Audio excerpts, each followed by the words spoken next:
아까 기초 수행법을 하다가 갑자기 확 생각난 건데, 여러분이 빠질 수 있는 하나의 오류, 수행에서. 옛날에 사이도가, 사이도를 볼 때 사이도가 좀 건방져 보여요? 혹시? 친구처럼 생각할 때는 사이도라고 합니다, 그냥. 옛날에 사이도가 한번 당신이 가르쳤던 거사님 이야기를 하더라고요. 근데 이 거사님이 한 8년 전부터 수행을 했는데, 8년 전에 시험이 나서 수행하면서 상당 기간 동안 수행을 아주 열심히 했고, 꾸준하게 하다 보니까 한순간 뭔가 이해가 확 생겨서 마음이 아주 좋아졌어요. 그래서 사이도한테 띄워가지고 제가 이렇게 됐다고 막 이렇게 이야기하는 거예요. 이렇게 해서 이런 죄가 생겼고 그때 마음이 대단하더라. 마음이 엄청 맑았다. 엄청 마음이 깨끗했다. 이렇게 자기가 수행을 통해서 경험했던 그건 아주 좋은 경험을 그렇게 사이도에게 보고를 했어요. 그래서 사이도께서 잘하고 있다. 그렇게 계속 해라. 그럼 더 많은 죄가 생길 것이다. 마음이 더 좋아질 것이다. 이렇게 격려를 했죠. 그리고 매년 이 사람이 때 되면 와서 수행을 해요. 그게 8년 된 거예요. 근데 첫 해 그렇게 사이덕에 와서 수행복을 하고 난 뒤에 그 다음 인터뷰를 안 해요. 우리 사이덕은 또 인터뷰 안 하면 별로 관심도 없죠. 지금 말하면 말하고 말 안 하면 알아서 하겠지. 이런 게 기본적인 사이덕의 태도이기 때문에 8년 동안 계속 시험이 나서 수행을 하는데 사이덕에게 수행복을 안 해요. 근데 8년째 되어서 어떻게 이야기할 계기가 생겨서 이야기를 하는데 수행 어떻게 하느냐, 잘 되고 있느냐 이런 식으로 이야기하니까 그 사람이 하는 말이 내가 시험에 첫 해 왔을 때 정말 수행을 잘했고 그때 정말 좋은 수행 체험을 했었는데 그 다음 2년째, 3년째 이렇게 계속 와도 내가 첫 해 경험했던 그 수준이 안 된다. 내가 첫 해 경험했던 그 수준이 안 된다. 그래서 내가 그 수준이 안 돼가지고 사이덕에 보고할 것도 없다. 그래서 혼자 계속 수행했는데 첫 해는 그렇게 수행해서 마음이 좋고 기뻤는데 계속 그 상태가 못 되니까 수행에 대한 불만도 생기고 수행해서 마음이 좋아지는 느낌도 별로 없고 그래서 요즘은 수행에 대한 회의가 생긴다. 이런 말을 하는 거예요. 사람들이 수행을 꾸준하게 하면은 누구나 좋은 체험을 합니다. 누구나 좋은 체험을 해요. 근데 그 좋은 체험이 뭔가라고 한다면 그 좋은 체험은 마음의 변화에서 좋은 체험임이 느껴져요. 마음의 변화를 통해서 좋은 체험이라고 느껴지는 거죠. 수행적 체험이다라고 느껴지는 거죠. 근데 마음의 변화가 자주 있는가? 계속되는가? 하면 그렇지 않아요. 정말 마음의 변화는 그때 그 순간 상황에 맞았어. 조건이 맞았어. 그렇게 한번 생긴 것이지 계속되지 않아요. 근데 그때 어떤 이해가 생겼고 알미 생겼고 그 알미 워낙 강했기 때문에 마음이 확 변했어요. 그 자체로 분명히 좋은 체험이 맞습니다. 근데 중요한 건 이해죠. 그때 어떤 이해를 했어요. 근데 그 이해의 수준이 자기가 8년 동안 수행을 꾸준하게 하면서 쌓아왔던 8년 뒤의 이해 수준에 비해서 그때 첫 해 생겼던 그 이해의 수준이 더 높냐? 사람들이 어떤 강력한 변화를 경험하면서 그때 정말 좋았다. 이후에는 그 변화가 잘 안 느껴지니까. 변화가 느껴져도 작은 변화들, 금방 사라지는 변화들, 그런 변화만 느꼈기 때문에 그때 아주 강력한 변화가 느껴졌을 때 그 상태가 자기는 훨씬 더 수행적으로 수준 높은 상태였고 그런 변화를 갖고 왔던 그 이해가 훨씬 더 수준 높은 이해라고 생각해요. 그러니까 그런 변화의 상태를 다시 체험하지 못하니까 자기가 그 수준에 못 된 거죠.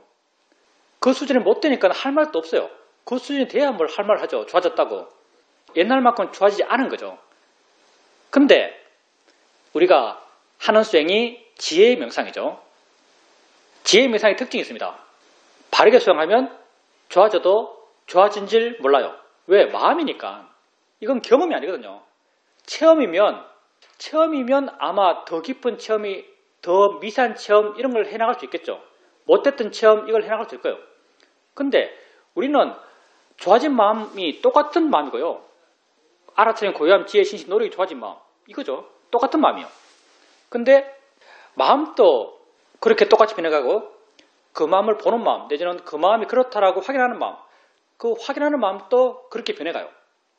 그래서 마음이 좋아져도 정말 바르게 좋아지면 좋아진 걸 알 수가 없어요. 그렇게 맨 첫 해에 강력하게 변화를 일으켰던 그 지혜 수준, 그리고 8년 뒤에 수행 안 된다 하면서 계속 수행했던, 그렇게 그 사람이 도달했던 그 지혜 수준, 이 두 수준 가운데 어느 수준이 더 높은가라고 했을 때 앞에 강력한 변화를 갖고 왔던 그 수준이 결코 더 높다고 볼 수 없어요. 포인트가 뭔가 하면요, 수행 체험, 그게 집착할 게 안 돼요. 강력하게 좋았던 그 수행 체험 집착할 게 안 됩니다. 내가 통찰지가 나면서 가장 인상적이었던 통찰지의 경험은 화에 대한 경험이에요. 종종 말하죠.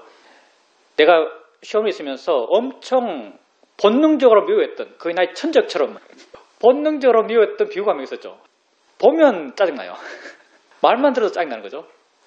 정말 내가 화라는 게 척추를 타고 머리 꼭다기에서 찡 할 수 있다는 걸 그 사람을 통해서 알았어요.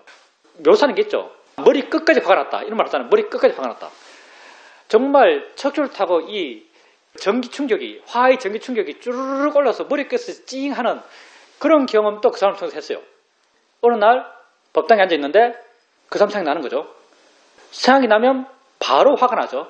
근데 그 화를 그냥 봤어요. 아무 생각 없이, 아무 의도 없이 그냥 봤어요. 너무 분명히 봤기 때문에 꼭 위에서 그 화를 내려다 보듯이 그렇게 봤어요. 그냥 몸은 이렇게 서 있어요. 근데 마음이라는 게 참 신기해요. 여러분 자세하게 볼 때 이렇게 보다는 자세하게 이렇게 자세하게 봐요.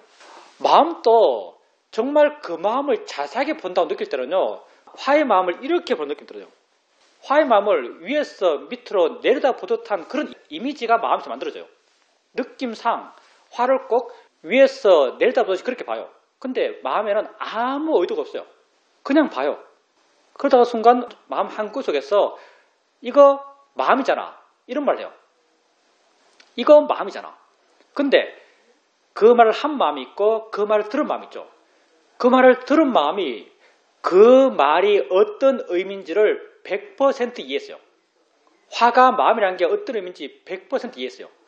그 순간 마음의 폭이 이렇게 확 넓어져요.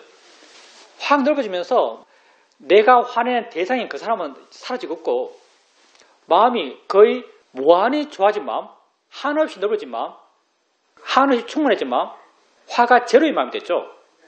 그렇게 1시간 앉아 있었어요. 거의 충만함의 희열 속에서 1시간 앉아 있었죠.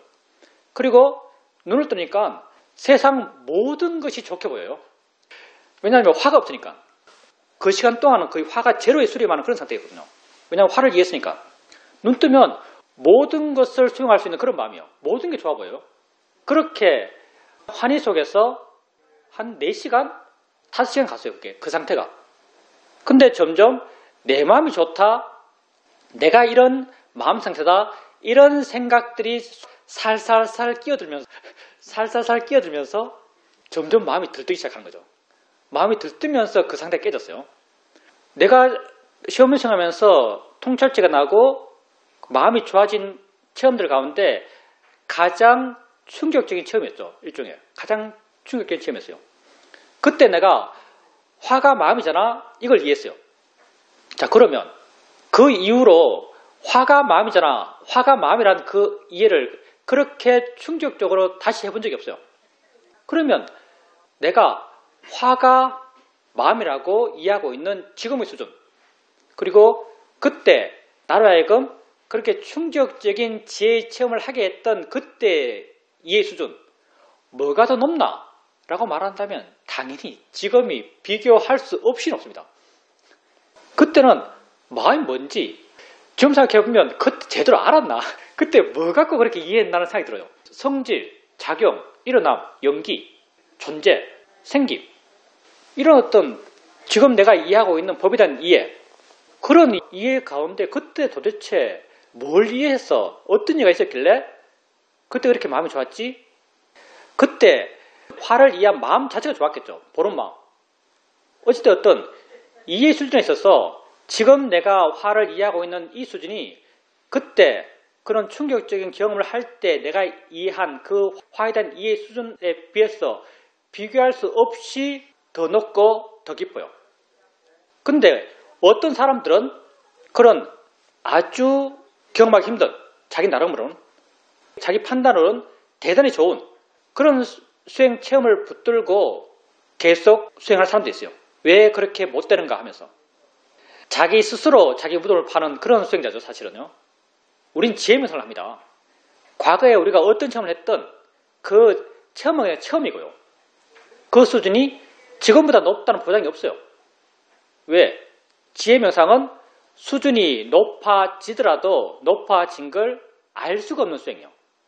안다면 문제고요. 사실요. 만약 수준이 높아졌을 때 높아진 걸 안다면 어떻게 되겠어요? 높아진 걸 안다면요. 그 높아진 수준은 나의 수준이 됩니다. 내가 수준이 높아진 거예요. 내가 수준이 높아지면요. 그건 자연스럽게 욕심의 대상이 돼요.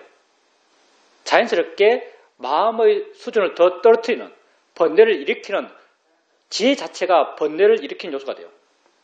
그래서 끝까지 번뇌 없는, 끝까지 화와 욕심이 생기지 않는, 주로는 욕심이겠죠. 이 경우에는.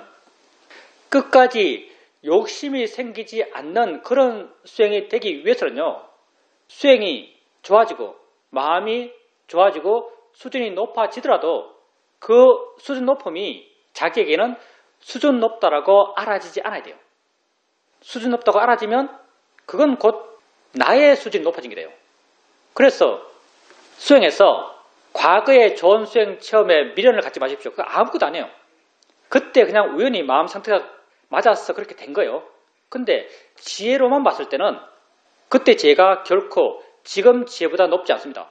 여러분이 만약 수행을 꾸준하게 했다면 지혜는 여러분도 모르게 쌓여가고 있고요. 그리고 지혜가 깊어져도 그 깊어진 지혜를 여러분은 모릅니다. 그게 지혜 명상이에요. 그래서 수행을 어떤 입장에서 해야 되는가? 오직 수행은 지금 한다. 지금 수행을 하면 그걸로 충분하다. 내가 수행하고 있다면 이미 좋은 마음이다. 왜냐하면 수행하는 마음 그 자체가 알아차림하려는 마음이고 바르게 보려는 마음이에요. 알아차림하려는 마음, 그게 좋은 마음이고요. 바르게 보려는 마음, 그게 좋은 마음이에요. 그리고 만약 실제는 법에 대한 이해는 약하고 단지 알아차림만을 바르게 하고자 한다면 알아차림을 바르게 해나가는 게 주된 수행의 방법이라고 한다면 그런 수행자라면 바른견을 일으키고 자연의 이치와 대상이야 뭐 느낄 뿐이야 소리일 뿐이야 다양한 많겠죠. 바른견을 일으키고 바른견의 내용을 이해하려는 그 내용의 각도에서 보려는 그런 노력을 하면 되고요. 그렇다면 바른 수행의 노력을 하고 있는 것이고요. 그리고 실제하는 법, 성질과 작용을 이해한다면 아는 마음을 아는 작용을 이해하고 보는 마음을 보는 작용을 이해하고 생각하는 마음을 생각하는 작용을 이해한다면 그런 수행자라면 마음에 관심이 있는가를 확인해 보세요. 관심. 작용을 이해한다는 것은 있는 것을 있는 그대로 이해한단 말이에요. 있는 것을 정말 있는 그대로 이해하게 되면 관심이 생기지 않을 수가 없어요. 마음이 해요. 도대체 뭐지? 라는 관심이 안 생길 수가 없습니다. 그래서 실제하는 법에 대한 이해가 약한 수행자라면 바른견을 일으키고 바른견의 내용 따라서 이해하고자 하는 그런 노력을 하시고요. 실제하는 법에 대한 이해가 있다면 어떤 성질, 작용, 진행, 과정 이런 것에 대한 이해의 시각을 갖고 거기에 대해서 관심이 있는지 관심이 있다면 수행을 아주 바르게 하고 계신 거죠. 하여튼 과거의 좋은 수행의 경험은 전혀 중요하지 않습니다. 집착할 거리가 안 돼요. 별것 아니에요. 수행을 계속해 오셨다면 사실 별것 아닙니다. 그 경험이 경험할 때 얼마나 대단한 것으로 여러분에게 정의되었던 사실 별것 아니에요. 지금이 훨씬 대단한 거예요.